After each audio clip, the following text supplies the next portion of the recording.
This isn't where we are in my story just yet, but it's been weighing heavy on my heart.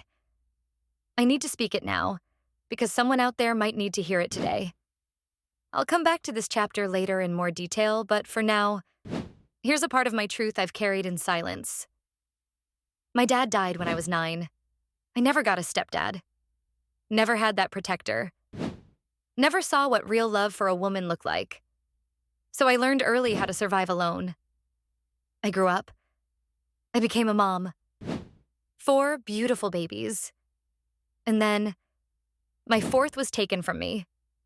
Not by sickness, not by accident, but during his first court-ordered visitation with my ex-husband, the same man I begged the courts not to give access to. I told them he was violent. I told them about the things he did to me. I told them he was an alcoholic. But they didn't listen. And now my son is dead. And the worst part? They ruled it undetermined. Not homicide. Not accident. Just unknown. Which means nobody was held accountable. Nobody went to jail. No justice. Just a grave I have to visit. You ever try to live after something like that? You don't. Not really. You just breathe through the brokenness. And just when I thought maybe, just maybe, I was starting to climb out of it, I found love again. And then I watched that love bleed out in front of me. My fiancé, shot in the head while we were pumping gas. He died in my arms. I'll never forget the weight of his body, the way the world slowed down while everything inside me shattered. So when people say, everything happens for a reason, I want to scream.